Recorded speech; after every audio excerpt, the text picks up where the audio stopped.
Welcome back guys to my channel. Gusto ko lang i-share sa inyo yung experience ko and how to get Poea OFW records online appointment using our mobile phones or Android phones.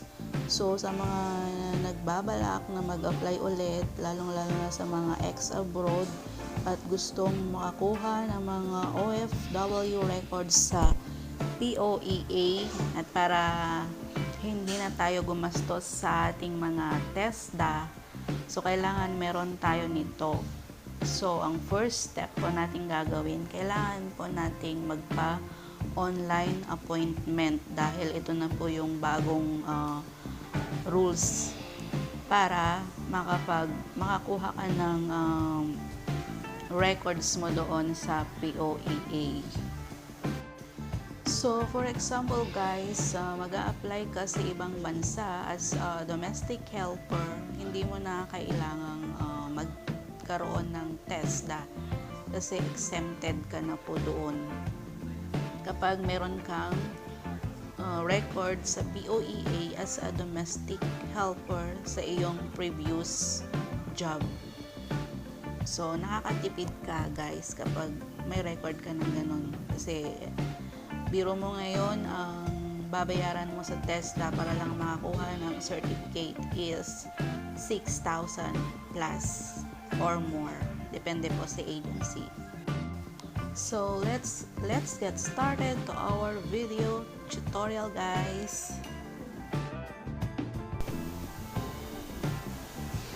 So, first thing to do, guys, is punta po tayo sa ating Chrome, then click. And then while loading,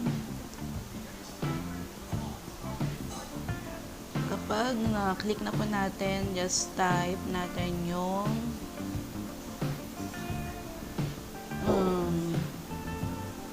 records Poea. And then may mag-a-appear dun guys na sasabihin is OFW records poea.gov.ph. Para mapadali, just click na rin po natin yon para mas mapabilis po siya. And then lalabas po dyan yung may mababasa ngayong registered or make an appointment. So ang gagawin natin guys, i-click lang po natin yung registered or make an appointment. So ayan guys, nag-appear na yung form na ating pipilapan para makapag-appointment po tayo. So, ang gagawin natin guys, just fill the form. Meron dyan nakalagay OFW details, tapos my last name, first name, and middle name. And then, kapag may suffix name, ilalagay na rin po natin. Pag wala, just leave it. And then, of course, meron ding gender, if you are male or female. And then, yung date of birth mo. For example, ang date of birth mo is April 8, 1978. So, ilalagay po natin yan. And then, yung year, just click yung 2021. Then, hanapin po natin yung year of birth mo. And for example, 1978, just click and set. And then, pupunta tayo ngayon sa ating mobile numbers. And email address.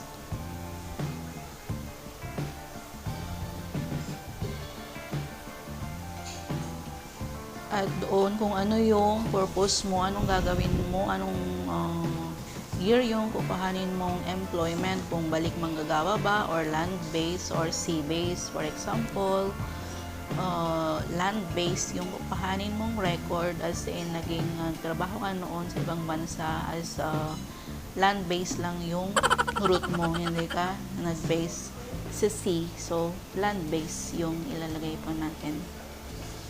Or pwede rin kung balik manggagawa yung kukuhanin mong record sa previous employment mo. So, ang napili natin guys is land-based.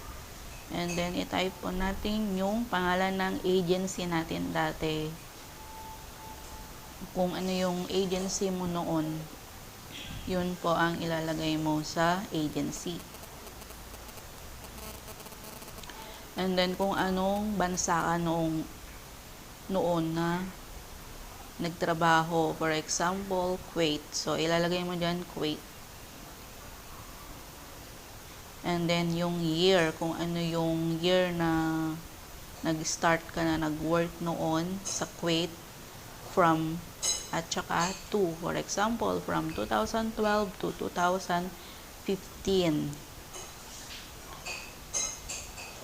And then, meron po dyan nakalagay na last name and maiden name. So, ilalagay mo lang po yung last name and maiden name mo po. Para sa ating, kapag kunwari, mag-login ka ulit, required po yan. So, kailangan po nating matandaan lahat yung mga pinil up po natin sa ating form. At saka sa mother's maiden name. So, yung ilalagay mo po dyan is yung full name ng mother mo. Ilalagay mo po dyan.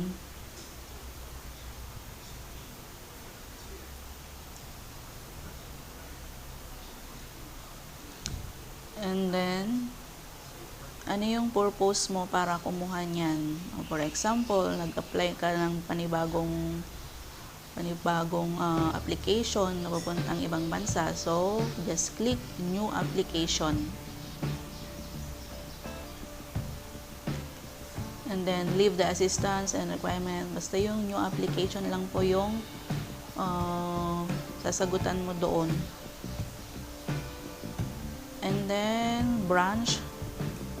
Pupunta po tayo sa POEA or Tigas main branch kasi doon lang po tayo allowed na kumuha. Wala na pong ibang option yun.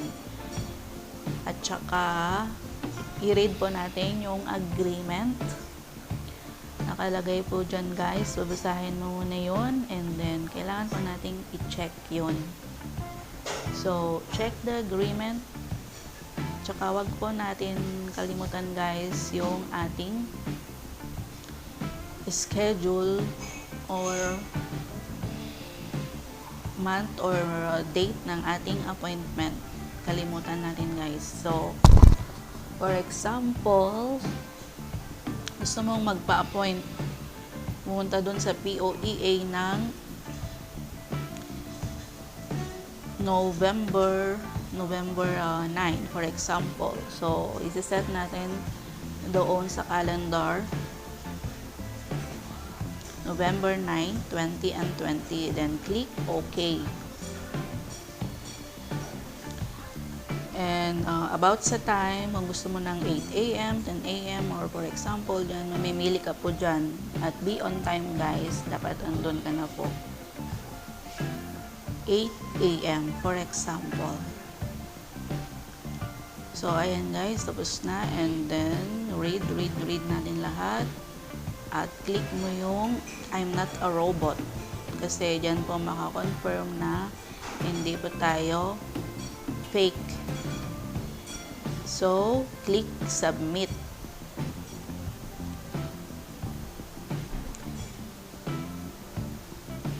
And then, that's it guys. Ayan na yung form na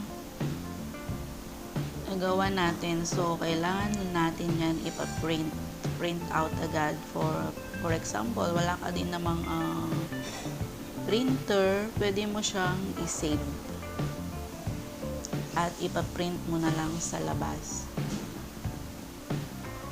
So, ayan guys, yung ipapakita natin sa POEA kapag napaprint natin guys, huwag natin kalimutan yung signature natin doon sa may overprinted name. Kailangan po ang signature doon. Ganyan lang kadali guys.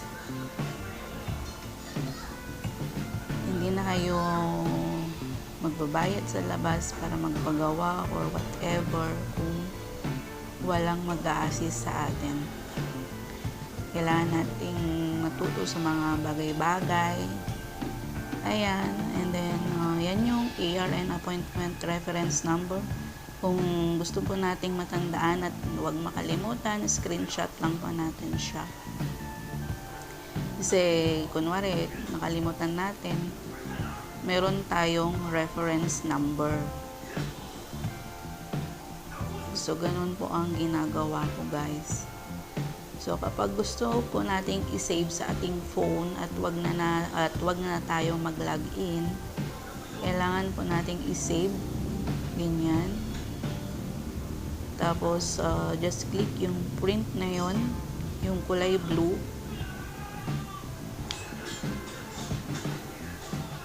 Tapos ganyan po yung lalabas. So pwede nating palitan yung pangalan, records POEA. Pwede po nating pangalanan yan para mas madali po nating ma-recognize pag nasa downloads na natin. So for example, ilalagay mo is my POEA appointment, and then click save po siya. So ayan guys, na-save po natin sa ating phone. And check po natin kung na-save na po talaga. So, sinave ko po siya sa aking downloads. I-check ko siya kung nandun nga talaga. Ayun, ang downloads. So, ayun guys, yung na-download ko kanina, may POEA appointment. So guys, kung magpapaprint kayo sa labas, mas madali na lang siya kasi na-save na. So kapag magpapaprint kayo sa labas, whether yung printer shop, allowed ka lang mag-send sa kanila via Bluetooth or Gmail, just send. For example, Bluetooth, WhatsApp, or Gmail, isasend mo doon sa kanila. And then, may print mo na yun. So, just easy as that, guys. And thank you so much for watching.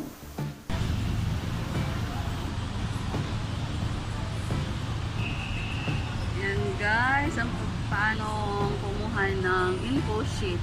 Kailangan meron ka mo ng online na appointment, tapos print mo. Madali lang siya. Tapos pipila ka lang doon sa mga may guards doon. Wash hands. So, may social distancing din tayo. Ganon.